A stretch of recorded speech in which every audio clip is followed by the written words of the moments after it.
your attention for a few moments? Moments well spent, my friends, to show you something, a phenomenon, the like of which you may travel the old world over and never see again. In London, in the 1880s, a strange, misshapen figure appeared in a small carnival sideshow. The Elephant Man, a grotesque freak of human nature. And yet, he started out in life just like you and me. But one day, while visiting a travelling circus, his poor mother, a fine, delicate creature, 6 months with child, was terrified by a pachyderm. A elephant to you, sir. The consequence of this overwhelming misfortune I'm about to show you now.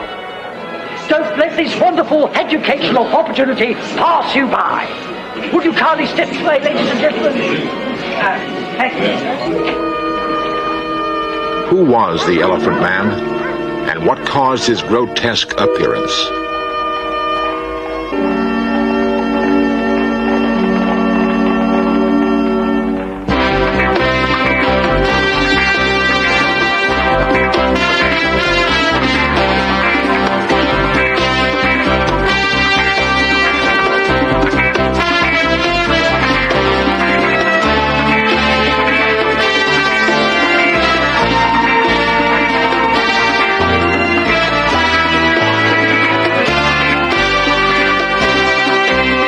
This series presents information based in part on theory and conjecture. The producer's purpose is to suggest some possible explanations, but not necessarily the only ones, to the mysteries we will examine. In the London of the 1880s, horse-drawn carriages of the rich were never to be seen in areas like Whitechapel Road, which was, as Dickens might have described it, filthy, festering, and overhung with the smell of decay. Tottering rows of blighted housing, an abundance of unwashed children, where the only escape was to be found in a bottle. Although the finest hospital in London was in this area, there were still large gaps in medical knowledge. Poverty-bred diseases rarely surprised the doctors of London Hospital. John Merrick's case came to the attention of Dr. Frederick Treves, later the physician of Edward VII. His account of the Merrick case is a classic in medical literature. The words are taken from his actual notes. I first saw John Merrick, or the Elephant Man, as he became known, in November of 1884. One of my junior house surgeons had seen an exhibition of freaks in a disused warehouse off the Whitechapel Road, very near the London Hospital where I worked. The afternoon I went, I found the exhibition temporarily closed. I asked who the proprietor was and where I might find him. I sought him out, and we struck a bargain. He would give me a private showing for the payment of 1 shilling. We went into the warehouse, which was very cold, very dank. We went through numerous passages, up many stairs.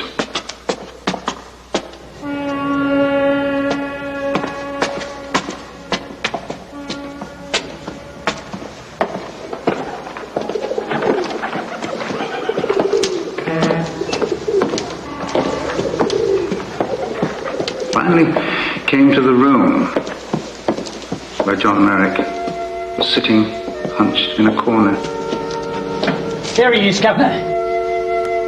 First, I couldn't quite see him. He was just a hunched figure in the distance. And as we got closer, he turned to me and revealed himself to be one of the most disgusting specimens of humanity it's ever been my misfortune to lay eyes upon. The proprietor said to him rather harshly, as if speaking to a dog, "Stand up!" This poor man stood up. You know, in my profession, As a doctor, I have seen many gross deformities and mutilations.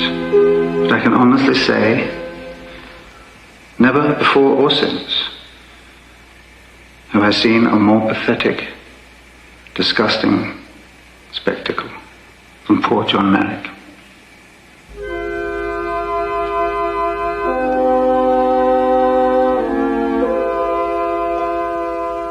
This is the skeleton of The curator of the London Medical Museum, Percy Nunn, discusses the actual skeleton of John Merrick. the fact that he had this terrifically grotesque appearance caused by the multiple growth of both bony tissue and also of the skin.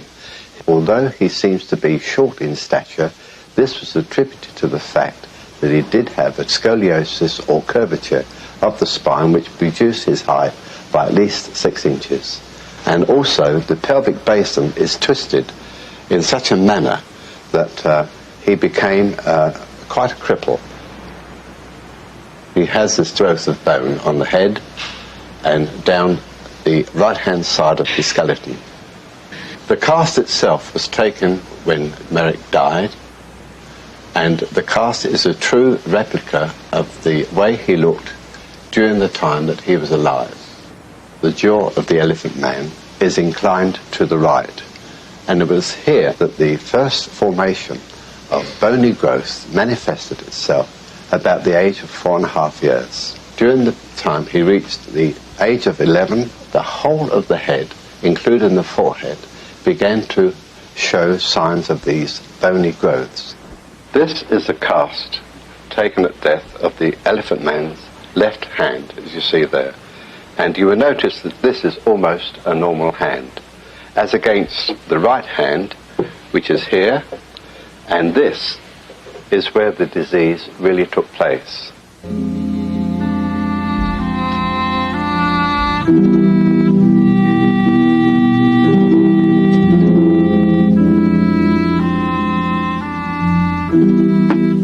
The right foot, which I have here, was also grossly deformed. Dr. Treves recalls the disquieting effect John Merrick had on him. I couldn't get the experience out of my mind. And I went back and I confronted the showman. You don't seem to realise, if it hadn't been for me giving him employment, where would he be? He'd be in the workhouse shoveling stones. When I took him in, he had nothing. I took him in out of the kindness of my heart. I'm a kind-hearted man myself. I've been like a father to him. No, I became very angry. I was disgusted with the way that poor John Merrick was living. He was living in absolute filth and squalor. And he was being exploited by this man. And time had come to do something about it. So we took him away.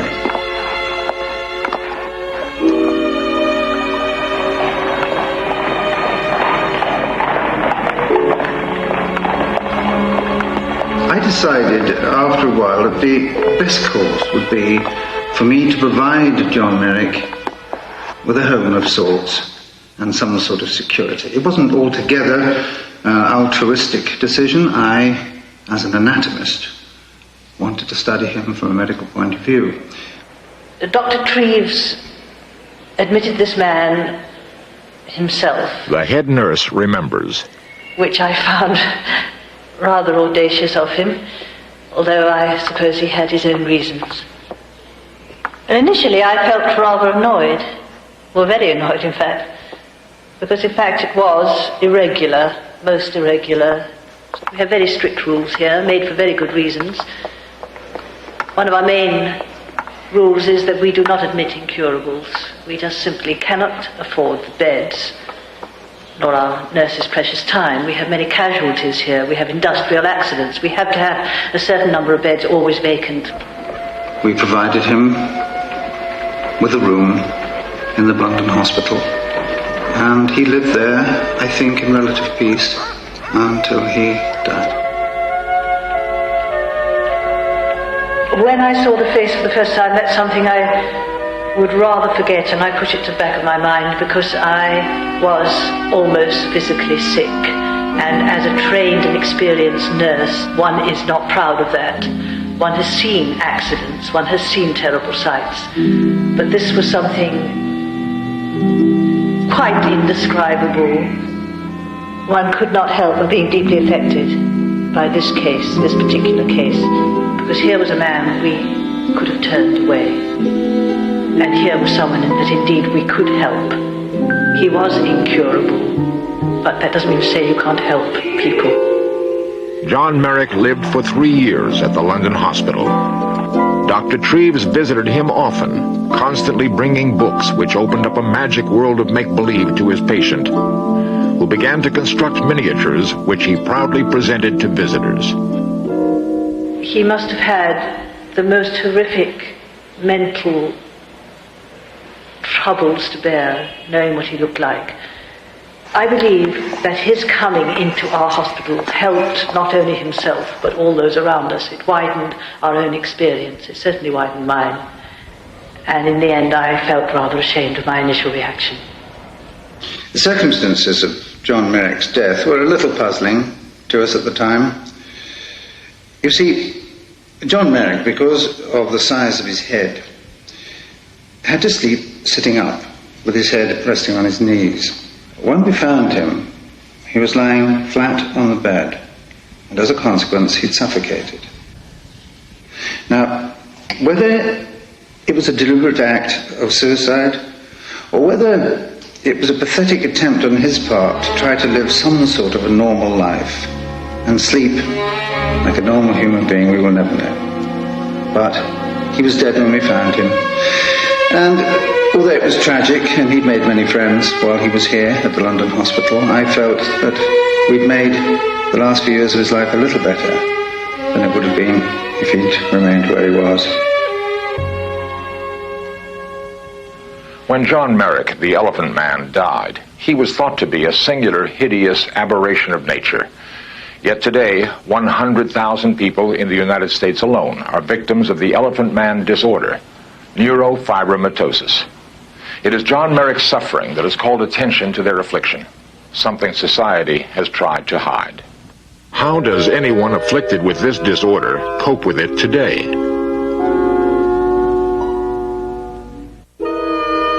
The Elephant Man's disorder is discussed by Dr. Alan Rubinstein. John Merrick, who was the Elephant Man, had an extraordinary case of neurofibromatosis with extensive overgrowth of tissues surrounding the neurofibromas.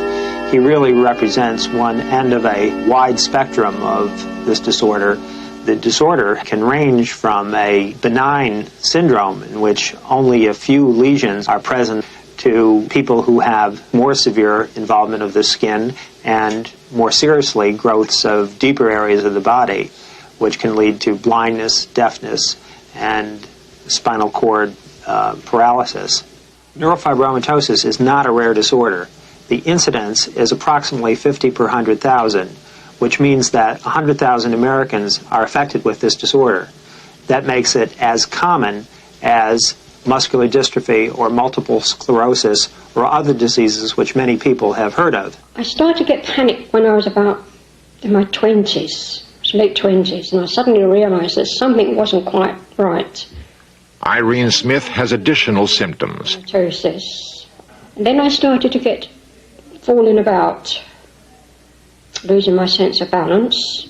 They x-rayed my head, and they said I've got one growing on the 8th cranial nerve of the head, which is obviously going to throw me off my balance, and there's also one in my right ear. And that would also help me to lose my sense of balance. I never know I'm going to fall. I can be standing on the curb, go to take a step forward, and I'm flat on my face. When you go into a dress shop, you don't want the assistant in the cubicle with you. You say, no thank you, I can manage on my own. Because you feel very embarrassed in case they think their dresses might be contaminated or something like that. And I'm very careful how I choose my dresses. I always make sure that I never buy a sleeveless dress or a see-through blouse or anything with a plunging neckline. I always make sure that my arms are either half covered or fully covered if I can. It's not always possible to get the clothes that you want, and I don't make my own clothes. Otherwise, I would always be going around dressed like a nun. Just because that's how you feel, that you want to cover yourself up as much as possible. This 58-year-old man who demonstrates the most common lesion in neurofibromatosis, which is the dermal neurofibroma. They are usually multiple, more common on the torso, and usually break the skin and present as multiple nodules, which are usually painless. They can range in number from a few to literally thousands. These lesions are composed of nerve cells and fibrous tissue, hence the term neurofibroma. The disorder is genetic. It's a function of an abnormality in the chromosomes of an individual. The precise location of the abnormality and how to identify it are as yet undetermined. Plastic surgery is a partial answer. Over the past several years, we've done dozens of surgical procedures in which patients under general anesthesia has extensive removal of his skin lesions. And the results in general have been quite good. I used to have many large ones, similar to those that I have on my body, on my face. And the foundation had a doctor, Simon, that a plastic surgeon, and he removed them, and it really picked me up a lot, changed my attitude a lot. As a social worker, my primary concern is the impact Penny Schwartz, Mount Sinai Hospital, New York. of a genetic neurological disorder on patients' and families' lives. And one of the things that the NF Patient Family Group tries to do is to provide an atmosphere to talk about how they feel. Do people ever say nasty things to you? No, nobody has ever said anything nasty to me, but I do know and that people just are continually staring, and eventually, if the stare lasts for more than 5 or 10 seconds, you eventually do feel extremely self-conscious. I always had a very large, big red, floppy tumor on my left shoulder that I had had since birth, and as I was growing older, the tumor itself developed and grew. And to that point, I was very self-conscious about it. And when I used to go to the beach or any other place like that during the summer, where you could indeed go topless, I would always be very conscious of that and wear a very dark shirt so that the tumor would not show through. My main area of frustration and concern is lack of knowledge on the part of physicians. I've known for some time what I have, but the physicians with whom I spoke and my family history all seem to indicate that it was nothing more than neurofibromas. It wasn't until our two sons were born that I realized it was much more. One doctor said to me, it's no big deal. I look at my son, he has tumors, and I feel so helpless, not being able to do anything. And at one point I was getting upset over watching these tumors come out and not knowing how many or where they're going to hit. Now I pray that they don't hit in the vital areas. It is totally unpredictable. He has his years ahead of him where he has his puberty, he has his 20s to go through, his 30s. Nobody can tell me. And I can sit back and say, dear God, help me. There's nothing you can do. When the Elephant Man was playing in town, someone looked at me, a young boy, and looked at his friend and said, there's Mrs. Merrick.